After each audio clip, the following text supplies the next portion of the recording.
I'm having to keep notes here, otherwise I'm going to go off subject, and I've tried to do this already a couple times and I just go way off subject, so now I have my notes here. And welcome to the channel. If you don't know me or know why I'm doing this channel, you can check out my first episode, which I introduce myself and I talk about a little bit about why I'm doing these little talking episodes, and it's basically for help with my medication and my brain working together. There's more info on that on the first episode. So today's topic, her name is Yolanda Saldivar, and if you don't know who she is, you're either really young. Then again, this happened a long time ago. So a little bit of backstory. 1995, there was a singer by the name of Selena. She was Spanish. She sang in Spanish, even though she was brought up speaking in English. She became, a hit sensation. She became very popular, and it was at that time it was all dominated by men, and anyway, she was able to push through that. She became really popular with the people. I think her personality was great, and just the way that she loved everyone back, you could see it radiate through her, and she loved her fans. Then came a time when she was going to do the crossover, and everybody thought, okay, well, she's going to go from Spanish to English, but in real life, she had always spoken English. She was just going to release her first English-speaking album. Then comes in, this is the subject of the day, Yolanda Saldivar. She was a woman that was a fan of Selena, and she slowly, became more involved. She became like her assistant, and then her best friend, and her accountant, and stuff like that. Make a long story short, Yolanda Saldivar ended up killing Selena, and she says by accident, but they did the trial, and during the trial, they saw that in order for that gun to go off, she had to put 11 pounds of pressure for that bullet to shoot out. So accident, I don't think that's, you don't put 11 pounds and, oops, I think I'm going to shoot it. No. Anyway, so that was the defense, and it was an accident, but she got 25 years to life in prison. I'm surprised because this is in Texas, and Texas is very well known for having like death sentences, and it's a state where it's not as friendly as California, where I'm from, where we have death row inmates that are sentenced to death, but yet they still are alive, and they sometimes even die of old age. Anyway, again, I'm getting off my subject here. So she killed her. Yolanda Saldivar killed Selena, and Selena had only recorded a couple of the English-speaking songs that she was going to release in her album. Her album was still released, and it was just such a sad moment for everyone, because it was like, just when she was about to become a megastar, she died at the age of 23. And what's kind of like bittersweet about it is that it's kind of like, by this happening to her, in a weird way, it actually made her even more popular, and it immortalized her music. You can still listen to her music on the radio come up. I mean, her songs have millions and millions of views, and her music videos, and so she's still legitimate to this day. Before I decided to talk about this, a couple of months ago, I saw a clip of the Selena, the movie, the one that starts, I know that they did the movie with Jennifer Lopez, and they did the series. I never saw the series, I did see the movie. And I saw a clip of the movie, and it brought this woman, Yolanda, back into my head, and I said, I thought to myself, this woman's 25 years to life, it's almost been 25 years, and her parole is coming up. She can actually apply for parole, and could even be released, depending on a lot of things, And I thought to myself, if I was that woman, would I want to actually go out there? Because when she did what she did, I mean, people were so upset, so angry. I heard that even, I don't know if it's true or not, but I heard that even the Mexican cartels had like a price on her head for whoever one could kill her. And it's just like, I don't think anybody has the right to kill anybody, but that's just my personal opinion. Anyway, so I thought months ago when I was thinking about this woman, I was like, you know, if she does apply for her parole, if she is given that, she's gonna have to go into like what does the FBI call it? Witness protection program, because you know people can forgive, but some people can't forget. You know, like the song says, forgive I could, forget, what is it? Yeah, forgive sounds good, forget I don't think I could. That's the song. So I was thinking about that, so that came into my head, and I was like, oh, I don't know what she's gonna do. I really don't care, you know. But then all of a sudden there was like news development. It's actually a two-part documentary that where she, you know, they show her as she is now. She is an elderly woman. She's like in her 60s or 70s. I'm assuming early 70s. And, you know,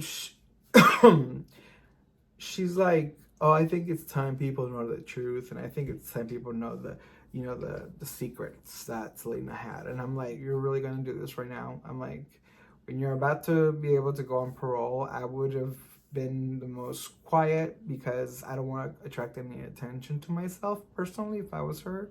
But now she's doing this documentary. Her family was interviewed. She was interviewed. And, you know, the whole secret conspiracy, you know, there was a reporter who wrote a whole book about Selena's secret. And I've never read the book.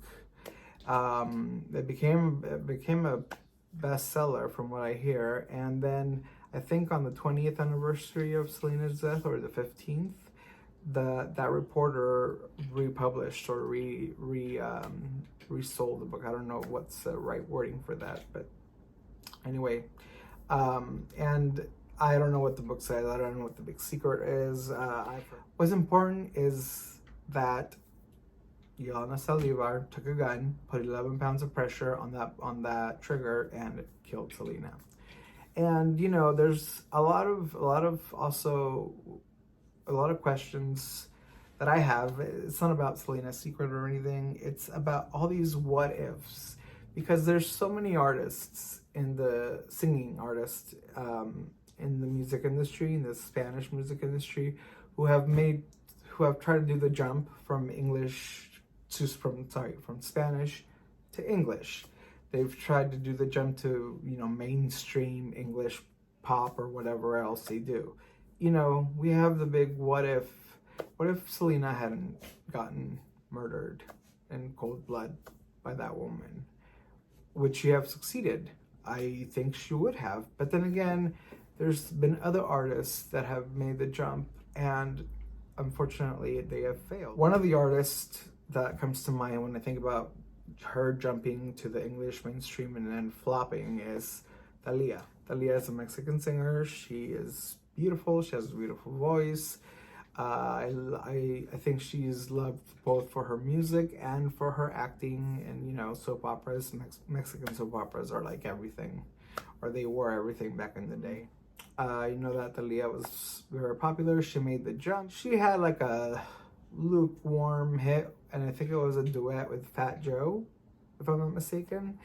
And then after that, nothing. And I know that she just released that album. It had poor sales. And I know that she recently did this whole thing, Thalia's mixtape, where she talks about music that influenced her and she grew up with. And I mean, it's not like she's putting out new music. It's just her going over what inspired her to sing and what kind of music inspired her. So, you know, there's been other singers. Shakira made the jump. She was, I think, successful. Ricky Martin made the jump. He was also successful. I think Paulina Rubio also made the jump from Spanish to English, and she wasn't as successful. Yeah, I don't think she's ever released anything else in English. She went back to Spanish. Anyway, doesn't matter. But you have to think of, let's think about Selena. You know, she could have gone and become a great singer. They thought she was the next Gloria Estefan, or she could have flopped. You know, sadly, you have to consider that. Her dying is a sad thing, but it also made her kind of like a martyr, like an immortal, and all her music is still like listened to this day. I mean, they've done the movie, the original movie. They did the series. At the end of the day, all that woman is doing, okay, she might have a secret to tell, she might not. Why do it now? Why do it 25 years later? Why couldn't you have said that during the trial? Or, when people were like, asking why would you do this to you were her biggest fan, supposedly, and I think it's basically more for publicity, but at the same time, I'm like, it goes both ways, because I know that, any kind of publicity is good, even if it's bad publicity or good publicity. It's going to make people remember. First of all, I don't think a lot of people have forgotten about Selena, and so just having this woman come back and try to tell us her side of the story and her family and all this, it's going to make Selena's music want to be heard again, and so it's going to spike up Selena's music, which is great.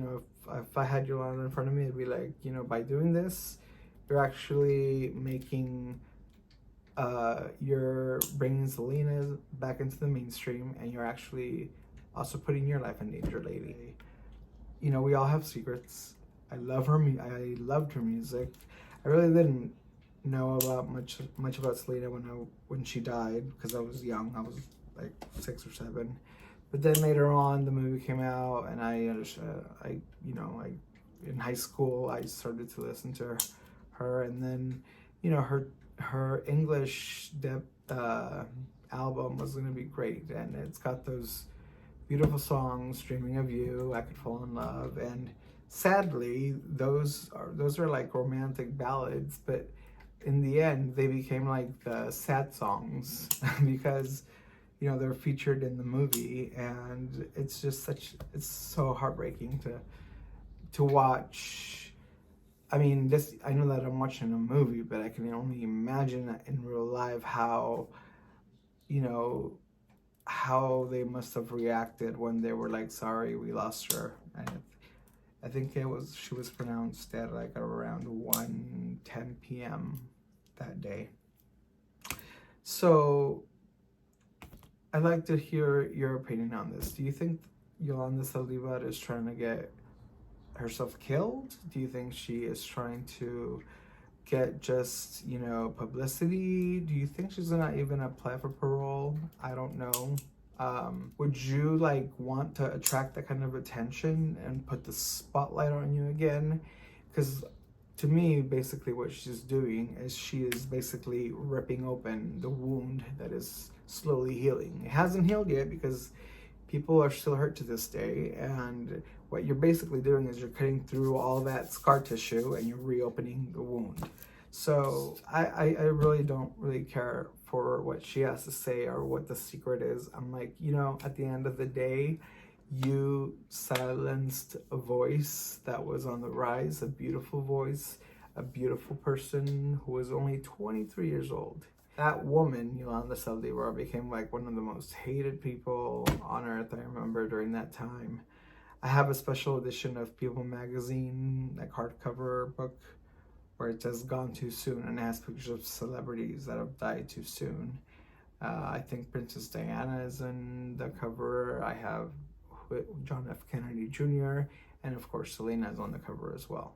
So it's such a sad thing that happened, and now 25 years later, this woman feels that she has to bring the spotlight back to herself, what reaction she thinks she's gonna get. But what I do know is that she's gonna definitely bring Selena's music back to the radio stations, and it's like her music never left. It's still there.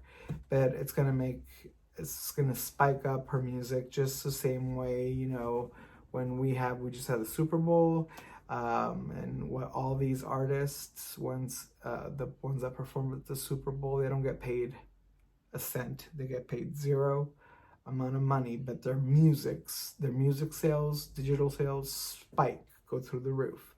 And I'm like, that's what you're doing with Selena's music. So I'm like, good for you. At least you're doing something right. So anyway, that's my topic for today. I would like to hear your opinion on that. Thank you for watching. I can already tell that my speech is improving little by little. So I'm very happy that I decided to start doing this channel. It just makes you think of what else she could have accomplished. She could have accomplished a lot more. She also was into designing clothing. She had a boutique. She had I think she even had a fashion show. I remember, yes, from the movie. I remember that dress that she was wearing with the fashion show. I'm happy that she won that Grammy before she passed away. You know, the Grammys are supposed to be like the highest award you can get in the music industry. And she at least was able to still be alive and take that Grammy and be like, hey, you know, and I hope she knew how much she deserved it. And, you know, and I know she loved her fans very much. Yeah, just a weird topic of the day, that woman coming back and trying to stir everything back up, opening back wounds back up that are trying to heal. I'm like, not the smartest thing to do in the world. Anyway, that's my topic for today. Remember to subscribe. I'm gonna continue to do this on a daily basis, I think. I'm gonna read comments, and if you have a subject you want me to talk about, I can. I'm a music major. I love art. I love travel. I love animals. I'm really good at all those subjects, you know, and one day I will go into more detail about my whole health and my two brains and all that. You can see my introduction, if you don't know me personally, on my YouTube page. It's episode 1 where I introduce myself. Anyways, thank you all for watching. Make sure to subscribe. And now let's all go listen to a song by Selena and remember how wonderful she is. I hope you guys have a great rest of your day. Bye.